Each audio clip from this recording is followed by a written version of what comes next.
హైదరాబాద్లో పలు ప్రాంతాల్లో భారీగా ట్రాఫిక్ జామ్ ఏర్పడింది. Banjara Hills, Masab Tank, Lakdikapul, Ravindra Bharathi, Nampally, Moazzamjahi market ఏరియాల్లో భారీగా ట్రాఫిక్ జామ్ అయింది.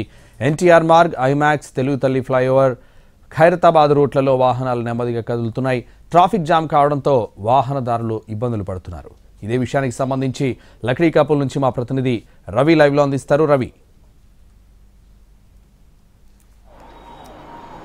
సంతోష్, సిటీలో నలువైపులా ట్రాఫిక్ జామ్ కనిపిస్తోంది. ముఖ్యంగా బంజారాహిల్స్, జూబ్లీహిల్స్ నుంచి మొదలు పెట్టుకుని అటు Masab tank, Banjara Hills road number 10, Banjara Hills road number 12, Banjara Hills road number 1 నుంచి మొదలు పెట్టుకుని అటు మాసబ్ ట్యాంక్, లక్డీ కపుల్ మీదుగా తెలుగు తల్లి ఫ్లైఓవర్, ఖైరతాబాద్ వరకు కూడా ట్రాఫిక్ జామ్ కనిపిస్తుంది. ప్రస్తుతం మనం లక్డీ కపుల్లో ఉన్నాం. లక్డీ కపుల్లో ఉంటే ట్రాఫిక్ చూసుకోవచ్చు, ఆల్మోస్ట్ బంపర్ టు బంపర్గా కనిపిస్తుంది. ఈ రూట్ అంతా కూడా మాసబ్ ట్యాంక్ నుంచి వచ్చేటటువంటి రూటు, మాసబ్ ట్యాంక్ నుంచి లక్డీ కపుల్ మీదుగా ఖైరతాబాద్ వెళ్ళడానికి ఉన్నటువంటి రోడ్డు. ముఖ్యంగా ఈ లక్డీ కపుల్ నుంచి మొదలు పెట్టుకుని ట్రాఫిక్ జామ్ మరింత తీవ్రంగా కనిపిస్తోంది. ఖైరతాబాద్ గణేష్ను సందర్శించుకోవడానికి వచ్చినటువంటి భక్తుల ఎఫెక్ట్కు తోడు అటు ట్యాంక్ బండ్ పరిసరాల్లో, అదేవిధంగా ఎన్టీఆర్ మార్గులో ఇప్పటికే కొన్ని నిమజ్జనాలు కూడా కొనసాగుతున్నాయి.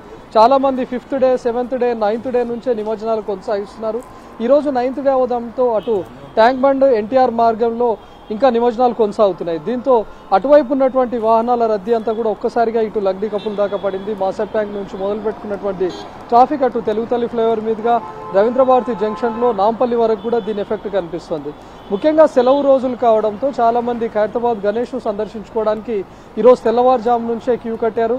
ఈరోజు మార్నింగ్ 5-6 నుంచి మొదలు పెట్టుకుని అక్కడ 2 నుంచి 3,000 మంది మొదలయ్యారు ఎర్లీ మార్నింగ్. ఇక క్రమక్రమంగా మధ్యాహ్నానికి వచ్చేసరికి దాదాపు 1,00,000 మంది వరకు వచ్చారు. అటు ఖైరతాబాద్ ఉత్సవ సమితి చెప్తున్నటువంటి ప్రకారం సాయంత్రానికి 2 లక్షల మంది భక్తుల వరకు కూడా ఖైరతాబాద్ విగ్రహాన్ని, ఖైరతాబాద్ గణేశుడిని సందర్శించుకోవడానికి చేరుకున్నట్లుగా తెలుస్తోంది. దీంతో ఒక్కసారిగా అక్కడ పడినటువంటి భక్తుల రద్దీకి తోడు దాంతో ఎన్టీఆర్ మార్గులో కొనసాగుతున్నటువంటి నిమజ్జనాలతో ఈ రూట్స్ అన్నీ కూడా చాలా రద్దీగా మారిపోయాయి. ప్రస్తుతం మనం మాసబ్ ట్యాంక్ నుంచి వెళ్తున్నటువంటి రోడ్స్ మొదలు పెట్టుకుని లక్డీ కపుల్ మీదుగా ఉన్నటువంటి ట్రాఫిక్ని కూడా చూడవచ్చు. చాలా మంది సెలవులు కావడంతో ఒక్కసారిగా రోడ్ పైకి రావడం, అటు గణేష్లను సందర్శించుకోవడానికి రావడంతో ఈ ట్రాఫిక్ జామ్ అంతా ఎఫెక్ట్ కనిపిస్తుంది. Santosh, right, thank you.